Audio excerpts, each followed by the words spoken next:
Hi friends, எல்லாரும் எப்படி இருக்கீங்க? நல்லா இருக்கீங்களா? இன்னைக்கு நானும் நல்லா இருக்கேன். இன்னைக்கு நம்ம வீட்ல சண்டே சமையல் என்னன்னு பார்த்தலாமாங்க? இன்னைக்கு சிக்கன் தான் எடுத்திருக்கோம்.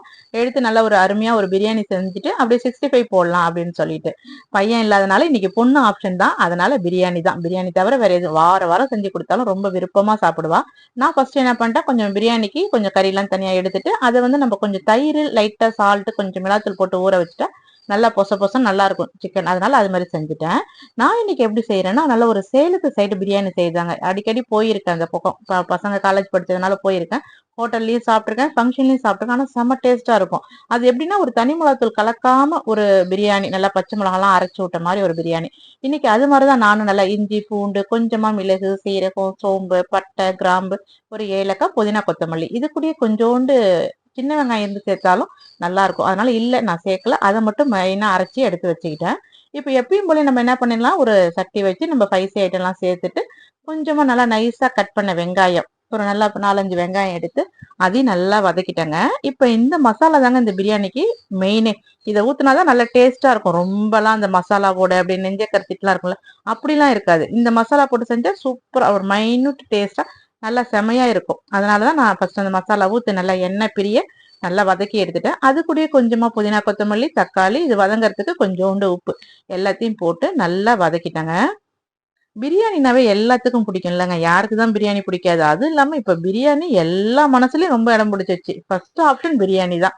அது என்னமோ தெரியல, அவ்வளோ எவ்வளவு டிஷ் இருந்தாலும் அந்த பிரியாணின்னா எல்லாரும் ஒரு அடிக்ட் தான். அப்புறம் தயிர், கொஞ்சோண்டு கரம் மசாலா எல்லாம் போட்டு நல்லா வதக்கிட்டு, இப்ப நம்ம பிரட்டி வச்சிருந்த அந்த சிக்கனையும் அது கூட சேர்த்து நல்லா வதக்கினாங்க. நல்லா வதக்கணும். ஒரு 5 நிமிஷம் நல்லா வதக்கி எண்ணெய்லாம் பிரிஞ்சு வர அளவுக்கு நல்லா வதக்கிட்டேன். இப்ப நான் வந்து 1.5 கப் அரிசி எடுத்திருந்தேன். அதுக்கு 3.5 கப் தண்ணி ஊத்திக்கிட்டேன். 1க்கு 2 அப்படின்ற கணக்குல. மேக்சிமம் பிரியாணி அரிசி. பிரியாணி அரிசினா நான் என்ன எடுப்பேன்னா துளசி எடுக்கிறேங்க. சூப்பரா இருக்கு பிரியாணிக்கு. அதுதான் எடுத்திருந்தேன். நல்லா தண்ணிலாம் ஊத்திட்டு கொஞ்சமா டேஸ்ட் பார்த்துட்டு கொஞ்சோண்டு லெமன், புளிப்புக்கு லைட்டா லெமன் புளிஞ்சு விட்டு அந்த தண்ணி கொதிக்கட்டும் அப்படின்னு சொல்லிட்டு அப்புறம் பக்கத்துல கொஞ்சமா 65க்கு பெசரி வச்சிடலாம்னு சொல்லிட்டு எப்பயும் போலயே தனி மிளகாத்தூள், கொஞ்சமா அரிசி மாவு, தயிர், சால்ட், கொஞ்சோண்டு இஞ்சி பூண்டு பேஸ்ட் நம்ம அது கரைச்சி வச்சிருந்தோம்ல அதையே எடுத்துட்டேன். நல்லாதான் இருக்கும். கொஞ்சம் கரம் மசாலா தூள் எல்லாத்தையும் போட்டு ஒரு 20 நிமிஷம் அப்படியே ஊற வச்சிட்டா நல்லா இருக்கும்லங்க. அதனால அப்படியே ஒரு 20 நிமிஷம் அப்படியே ஊற வச்சாச்சு. இப்ப பிரியாணி தண்ணி நல்லா கொதிச்சிருச்சுங்க. இப்ப நம்ம நல்லா ஊற வச்சு வச்சிருந்த அந்த அரிசியும் நான் சேர்த்துக்கிட்டேன். பிரியாணி நிறைய தடவை இந்த சேலத்து சைடு ரோடு சைட்லாம் சாப்பிட்டுருக்கேன். ஒரு ஃபங்க்ஷன்லயும் சாப்பிட்டுருக்கேன். ஆனா டேஸ்ட் சரி இப்படிதான். ஆனா அதுல பார்க்கும்போது நமக்கு தனி மிளகாத்தூள் போட மாட்டாங்க. இது மாதிரி பச்சை மிளகா இது மாதிரிலாம் மசாலா தான் அரைச்சு விட்டு செஞ்சிருக்காங்க அப்படின்னு யூகிச்சு ஒரு 2-3 ஸ்டெப் செஞ்சது தான் இது. அதுக்கப்புறம் நல்லா இருந்தது.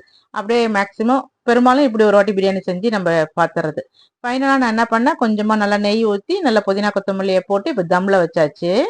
நல்லா ஒரு 20 நிமிஷம் அப்படியே தம்லையும் ஒரு 10 நிமிஷம் ஆஃப் பண்ணிட்டு அதை டிஸ்டர்ப் பண்ணாம இருந்தா ஒரு அருமையான பிரியாணி ரெடி ஆயிடும். சரி அப்படியே பக்கத்துல 65யும் போட்டாச்சுங்க.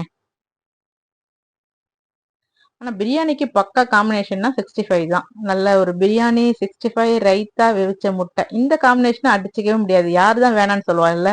சூப்பரா இருக்கும். அது மாதிரிதான் இன்னைக்கு நல்லா பிரியாணியா அப்படியே தம்ல இருக்கு. 65 நான் போட்டு எடுத்துட்டேன்.